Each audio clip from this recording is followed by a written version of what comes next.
Assalamu alaikum guys, I hope that your first week of Ramadan has gone very smoothly. Today we're going to be talking about not a very smooth subject at all. I'm going to be talking about my convert story. Why I haven't shared this story before is because I don't feel like it's inspirational.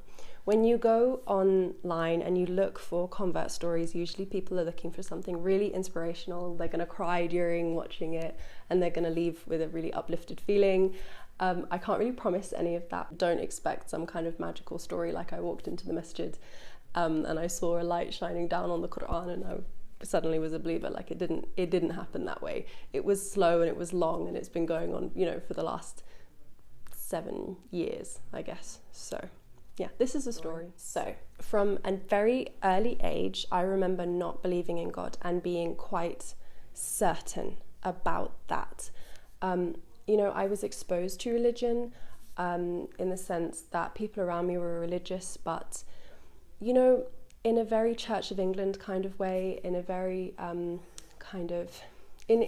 mentioned it before, in the UK we tend not to speak about religion. There's it's on a range of subjects that we don't tend to talk about in very polite society, it's not like for polite conversation, because people can get heated and get emotional about it and things.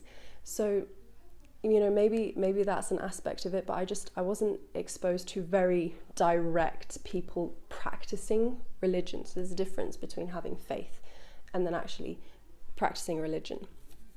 But when I was very young, I remember going to Sunday school. Maybe when I was like 4 or 5 years old. We have this thing in the UK, Sunday school tends to happen after the church service. You go along to the church as children and you learn basic stories from the Bible. And I remember going along to that and really liking that they gave out sweeties while we were having the lessons and things. But I also remember kind of feeling quite strongly that I didn't believe what they were telling me is to be true.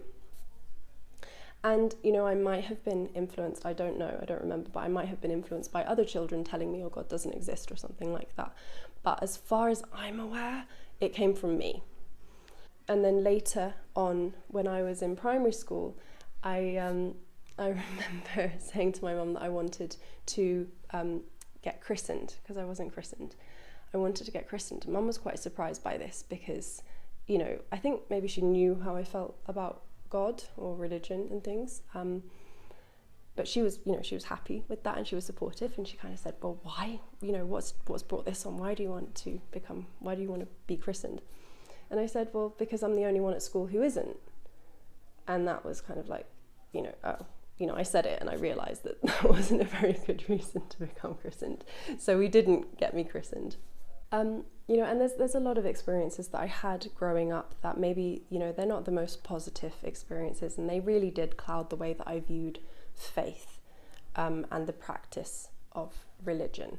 And I don't really want to get into talking about those things and my negative encounters. So let's just leave it that I had some bad encounters with people trying to convert me and things like that. So, I already had this mixed feelings and this kind of like almost tumultuous relationship with faith, being very kind of strong in that I didn't believe in God. And then despite that, when I was about 14 or 15, I remember very clearly going through a stage. It wasn't a short stage, it went on for quite a long time, where I started actively speaking to God in no real capacity. And the thing is that I grew up thinking of God as a man in the sky with a staff, the Simpsons picture of God.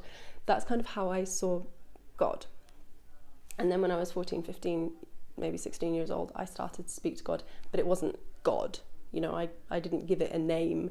I didn't give it any kind of thing. It was just, I didn't think of it further than that. I was just talking to something and finding comfort in something. And I was kind of interested in pursuing that, but I didn't really know how to.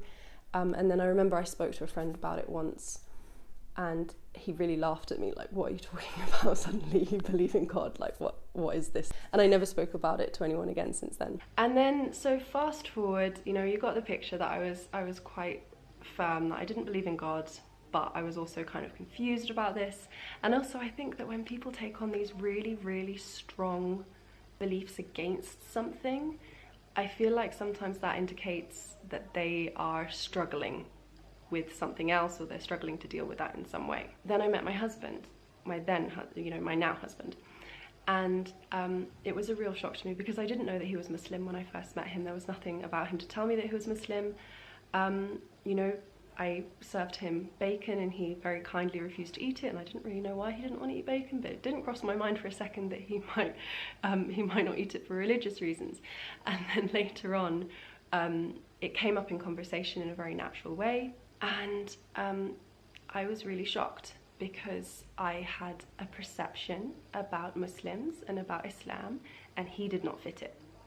And yet he was practicing Muslim and very certain of his belief. He answered any questions that I had, and I had a lot of questions. I wanted to know the answers behind 9/11. I wanted to know the answers behind Boko Haram. I wanted to know the answers behind hijab, because I hated hijab. I wanted to know the answer behind halal meat, because I was certain that this is some kind of torture for animals. And all of these things. And, you know, in a very moderate, in a very thoughtful and calm way, he talked me through everything, every question that I had. He answered them. And, you know, at every stage I was like, okay, well, that's not, you know, it's not quite the impression that I had, but okay, this is interesting. Like, you know, I'm not scared off by him. I'm not scared off by the religion. He's a normal person. He's intelligent. He's living his life in a normal way, and he happens to be Muslim. Okay. And, you know, it took a long time to explain things to me, because it was, you know, we were dismantling a whole lifetime of stereotypes and perceptions that I had, and we had to kind of go back to the basics and really, like, you know, it took a long time to explain a lot of the things about Islam to me. But I wasn't about to convert, and I was very clear about that, and my husband respected that. And, you know, he taught me how to be respectful of all religions as well, because honestly, I wasn't being respectful of any religion. And then I came to Jordan, and that wasn't going to change. I was still very clear that I'm not a Christian, I'm not a Muslim, I'm not anything. But here in Jordan, it's very hard to say that. So he introduced me as a Christian, and people said Happy Christmas to me and Happy Easter to me, because of course, you know, celebrate all of those events in a cultural way, not in a religious way. And I said Happy Eid to them, and everyone was very respectful, and, you know, it was all very kind of, it was just a lot of mutual respect. But the thing that changed, so the next thing, you know, the first thing was meeting my husband, and then the second thing was that once I was in Jordan and I was surrounded by people practicing faith, whether a Christian faith or Muslim faith, because I was at the time, the first few years that I worked here in Jordan, that I lived here in Jordan, I worked for a Christian organisation. So, you know, I was exposed to religion on a broad sense. And I realised at some point in the first year, oh, I do believe in God. But it wasn't, you know, it was just that I believed that there is a God, and it didn't go further than that. And I decided, you know, I have to pursue learning about religion, because I'm in a religious country, and because I have married a religious man, and I'm surrounded by people who practice religion. So I started. If we were going to start a family, then I needed to be respectful of my children as well, and, you know, be as knowledgeable as I could for their sakes. Even though at the time I still had this really quite immature notion that we wouldn't raise our children with any faith, that they would choose their faith when they grew up and they were old enough to make a decision for themselves, because I didn't want to brainwash our children or something like that. You know, when I look back at that, and I think it's so funny, because it was such a kind of immature way of looking at faith, and it just really showed that I didn't understand what it is to have faith and to practice religion. So I continued reading the Quran over this period of time, even though being very, very clear that I wasn't converting or anything like that.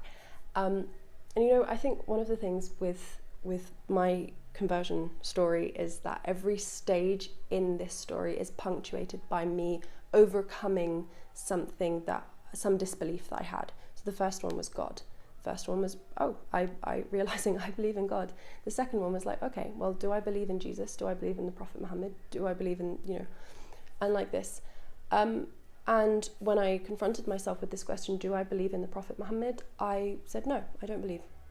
and I had to put a pin in that and come back round to it, because I couldn't get my head around it. He was new to me and I didn't know him. And it actually, as it turns out, he became, so my first step was believing in God. The final step, I went through all of these different steps. The final step was me realizing, I believe in the Prophet Muhammad. And I just think that that's really beautiful, that the first step was punctuated by God, and the final step was punctuated by the Prophet, and everything else that came in between was kind of, it was just like filler material or something.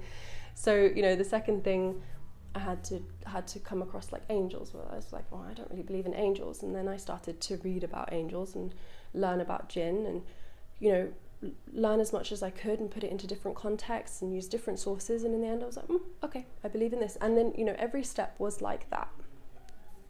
But this was a period, this went on across 7 years. So every time I came up against a point that it didn't work in my head, I couldn't agree with it, or I just couldn't understand it, then I would go away and I would learn about it. And this is how I learned not just to accept the faith on behalf of, the people around me and respecting the people around me, but I saw the beauty in it, and it was that it made sense. So in hindsight, this wasn't just a process of me learning about a faith in an academic kind of sense. This was a process of me dismantling everything that I knew about the world and myself, not just Islam, not just the stereotypes I had about Islam and Muslims. It was about dismantling everything that I knew and learning everything afresh. And I look back on it and I'm really, it was a huge thing going through that. And it was emotional turmoil, and it wasn't all highs. It wasn't this beautiful thing like walking in the masjid and seeing the Quran glowing and saying La ilaha illallah. It wasn't as simple as that. It was punctuated by so much struggle and so much learning and so much effort. And I had to visit all of these places in my mind that were uncomfortable, and I had to go through all of these different changes and just revisit all of these different things. And it wasn't inspirational. It was slow, and it was quite arduous. But I think that the lesson that has taught me, that's the most important lesson for me personally, is that the faith is a journey, and it's not always easy. Sometimes it's really hard. So like I said, the Prophet sallallahu alaihi wasallam was the last step for me. I'd covered everything, with all the obvious things, not everything, but I'd covered all of the obvious things that I wanted to kind of grapple with. And then I came back to the Prophet sallallahu alaihi wasallam, and I was like, well, where do I begin? And someone told me, read the biographies, learn about him within a context. So I read 3 biographies. I read a biography by a Muslim. I read a biography by a historian claiming to be objective, but was very subjective and not very polite. And I read a third one by a very well-grounded, objective historian. And at the end of these 3 books, I was completely convinced by him. And there was no more that needed to be done. I was like, well, I believe in God, and I believe in the Prophet, and I believe in the Quran, and I believe in all the in-between, and everything else that I may struggle with, and I come across verses or things that don't make sense to me and all of these things, and sometimes you have your doubt, like, wow, does the Quran really say that, or did the Prophet really say that? And then you go away and you read about it and you learn and you put it in context, and it's just a really beautiful thing. And you're never going to finish this journey. During this period, Islam, the word itself, transformed from being synonymous with terror and oppression, women's oppression especially, to the reality, which is that it's synonymous, it literally means peace. And the funny thing is that it really appealed to this hippie side of me from my childhood, and this very loving side of me that I haven't really tap into very much. So while I've become increasingly conservative and increasingly, you know, rational and logical during this process, I've also really tapped into all of these really loving hippie things that my mother tried to instill in me. You know, these feelings that I've always had about loving the world and loving the earth and all of these things. It all fits together really, really beautifully with my perception of Islam and the way that I want to practice Islam. So I think that it's just really beautiful because it's so complex that you can hold these two things that you might think of as being antithetical, like really loving, really beautiful feelings, and very logical and very practical things as well. So yes, I was convinced. And it was around Christmas 2019 that I finally said the words out loud to my husband. It had been, you know, going around in my mind a lot. I had to come to terms with it myself. It was a huge change to go from really not believing in God at all, and then identifying completely as a Muslim. So eventually I came out and I told my husband, and he was so shocked. He just didn't expect it at all. He thought all of the research that I had been doing was purely for the kids' sake. I don't think that he thought for a minute that I was actually in the process of converting. So yeah, when people say like, oh, you converted for your husband, it's really, it couldn't be further from the truth. But essentially that is my story. There's a lot more to be said and there's a lot more in between, but that's basically the bare bones of the story. But yeah, that's the end. So I hope that this was interesting for you in some way. And inshallah, I want to talk a little bit more about this throughout Ramadan, inshallah. Yeah, so I hope that you're having a good Ramadan Kareem, and ma'a salama.